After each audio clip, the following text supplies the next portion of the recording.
Victor Wembanyama had a summer league experience that was really intriguing, one that was met with a lot of criticism and one that also showcased just how special of a talent he is.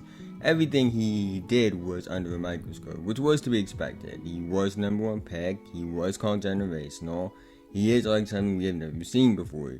So every little mistake and every bad performance was going to cause a massive reaction. But I still am very encouraged by what I saw. The jokes are fun and all, but I saw nothing that would discourage me from my belief in him as a player. He's incredible, it's as simple as that. I understand where the reactions are coming from, but at the end of the day, it still is summer league, so overreactions are what they are. Overreactions.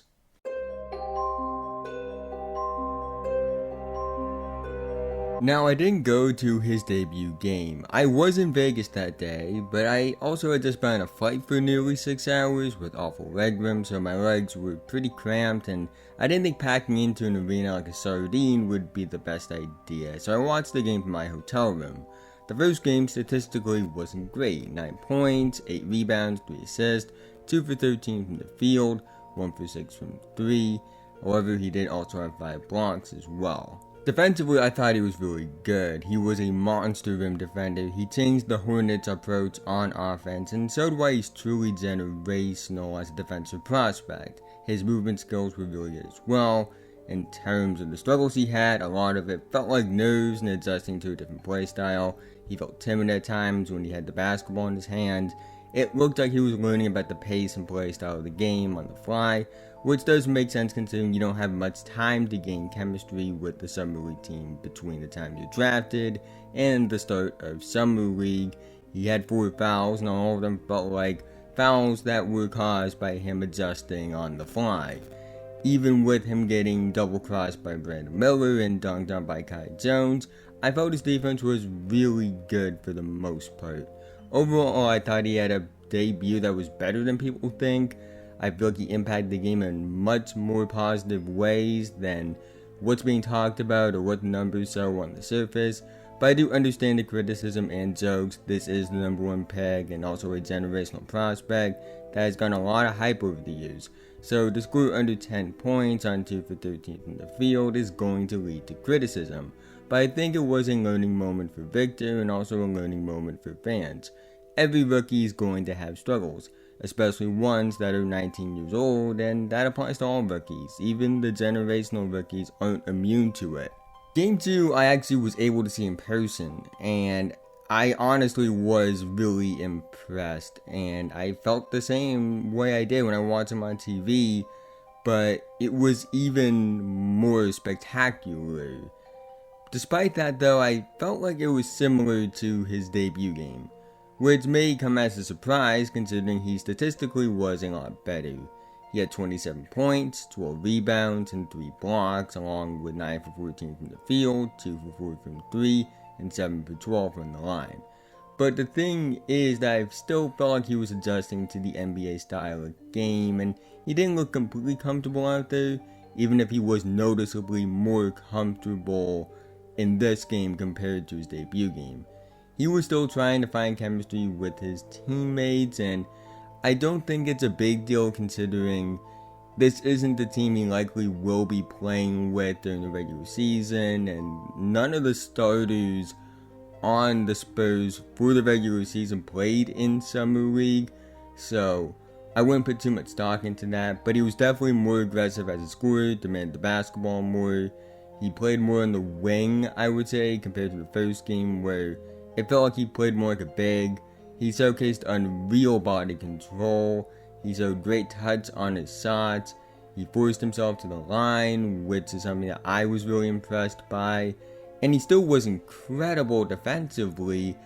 And it really showcased that defense will probably be the immediate impact skill for him entering the league. He's somebody that still felt awkward and trying to adjust on the fly, but it was also very clear that he was able to showcase some of that generational offensive talent and generational offensive upside that he has. I noticed some things from both games that stood out to me.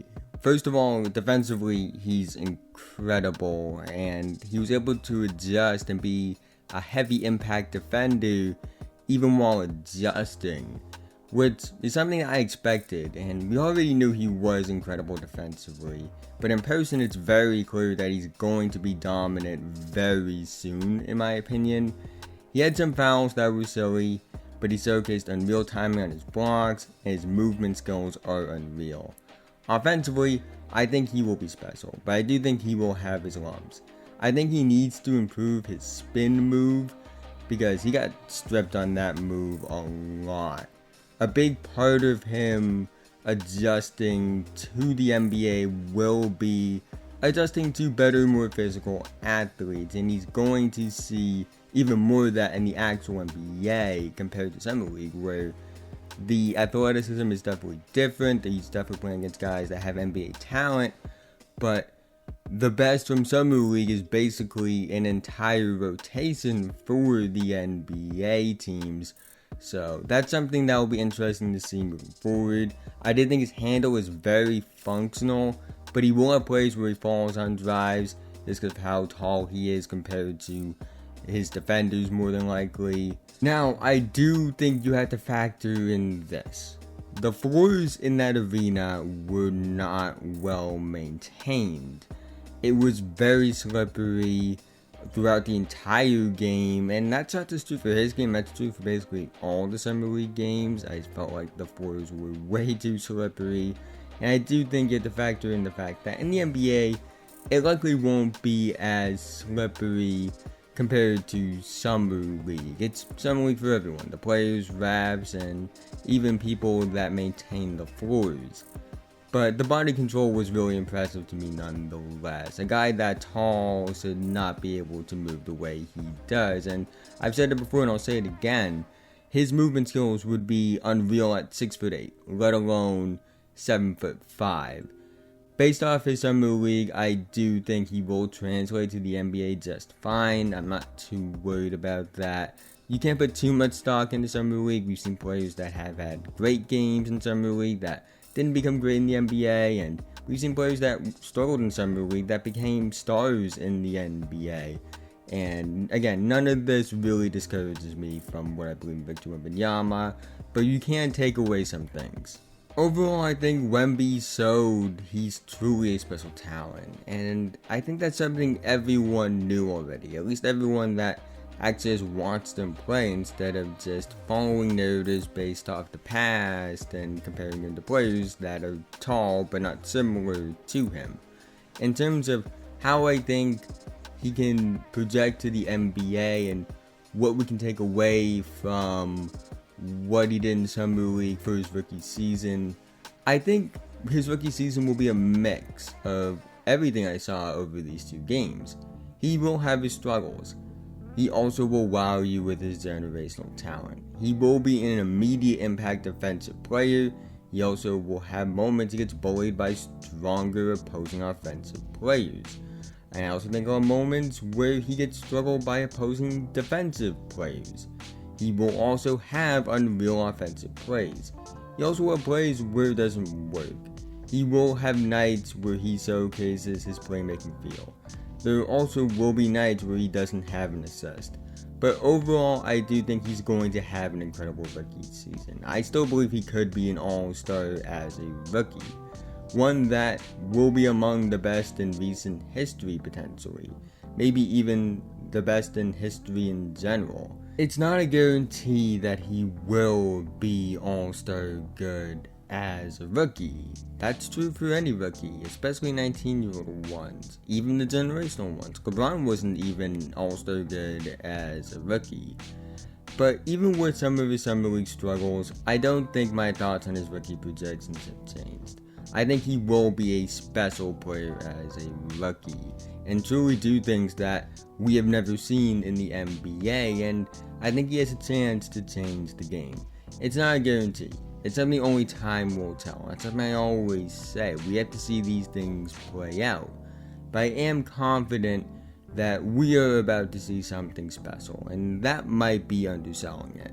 But that's the end of this video. If you made it to this point, thank you so much. Haven't already, like, subscribe, hit notification bell, notified whenever I release a video. I make videos about basketball all the time, so if that interests you, really think you enjoy this channel, and liking and subscribing are the best ways you can help me out. Helps me out the YouTube algorithm, helps more people find my videos, so in turn, helps the channel grow so I can make more content for you guys in the future. Let's try to get 100 likes on this video so YouTube will recommend it to others. Let me know what you think about Victor Wembanyama in the comment section below. I'd love to hear all of your thoughts down there. Sorry that it's been a little bit between videos. I was in Vegas. I was going to do videos in Vegas, but I really didn't have time. I was going out really late at nights, so that's why you didn't get videos. But we're back. Videos are going to be rolling in at a rapid rate. I have a bunch of scripts ready to go that I wrote during the trip, so be ready for that in the future, very near future in fact. With that being said, have a nice day, and I'll see you guys in the next one.